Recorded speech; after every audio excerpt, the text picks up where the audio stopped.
back to the garage. If this is your first time visiting my channel, please go ahead, click on subscribe, and also click on that bell to receive all the updates and activities on my channel.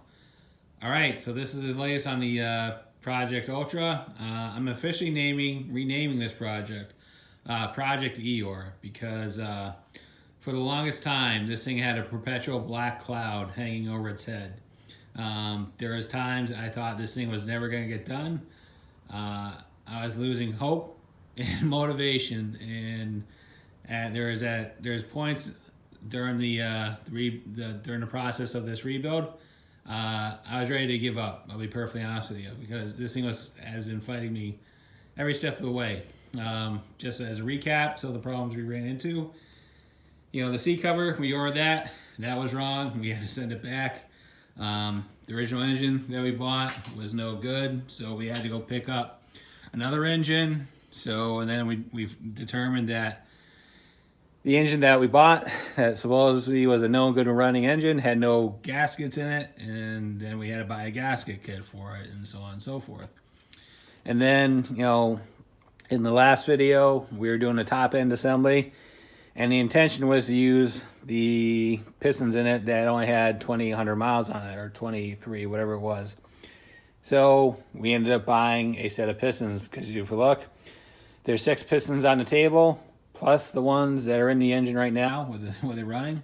And the reason I bought pistons is after we did the top end assembly, I figured, I'll do a compression check on it to make sure we're good before we go through the process of dropping it in. And we had 120, 120, and 90 on the mag side. And no matter what I did, I tried switching out cylinders and heads and O-rings to make sure I wasn't getting any loss of compression on it through any of those parts. And no matter what I did, the mag side kept coming back at 90. And when you replace all the parts that we mentioned, the only thing that's left constant in the equation is the pistons. So we ended up buying a set of pistons for it for about $170. I ended up putting SPI pistons in it and put it in there and did another compression check on it. And again, with the engine that's in the sled, and it was 130 across the board on the first shot. So yeah, when you're working on a project like this, you're going to face challenges and hurdles and obstacles that you need to overcome. And at times, you're going to be ready to give up. But what you have to do is, you have to, identify something you can work on and say, you know what, I'm going to do this, I'm going to knock it out and get that knocked out. And then, you're going to start to build your confidence and your faith and everything else. And then you're going to move on to the next task, and the next one, and the next one. And then you're going to start seeing the light at the end of the tunnel. This has pretty much been my motivation on the Ultra, because, this thing has been fighting me, like I said, every step of the way. At points, I think it seemed like it just wanted to be put in the junkyard, never to be seen again. But you know what? We stayed on task, we figured out what we needed to do, and we moved on. All right. So with that being said, let's lift the hood, show you what we kind of found once we did get it running. There's actually a couple issues with it right now. Don't have the airbox on. I really don't feel like swearing too much today, so I'm gonna be doing the airbox at a later date. But one issue that we did found, the muffler has a hole in it right down by the exhaust pipe through the belly pan. It's about 3/4 by 3/4. So we have to deal with that. And also, when we were running it, we actually discovered we had a crack in the pipe. Hopefully you can see it right there. It starts at the exhaust spring mounting loop.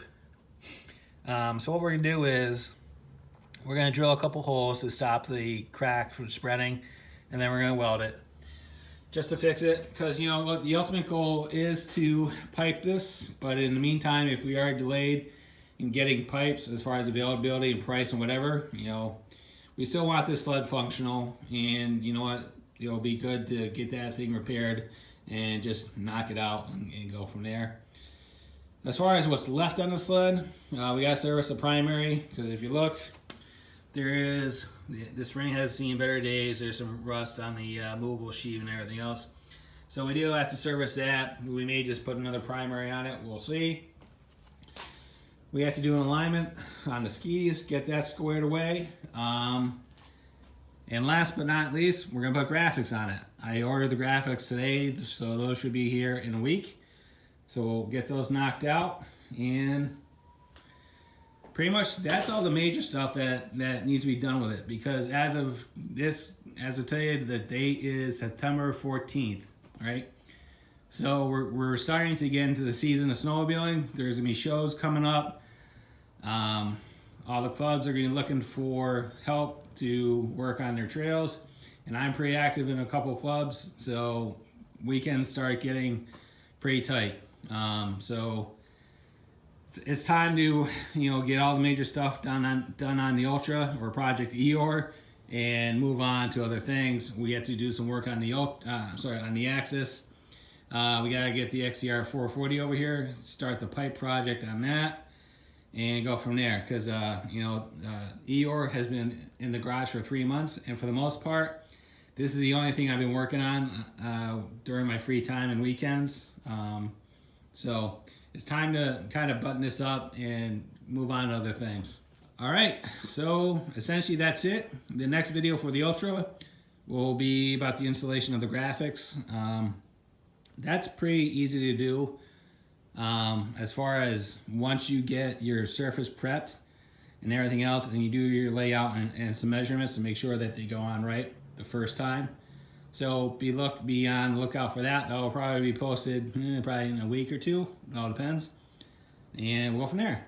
All right, if there's any questions, comments, concerns about Project Eeyore or anything else, go ahead and leave them in the comments box. I'll get back to you as soon as I can. And as always, thanks for watching and have a great day. See ya.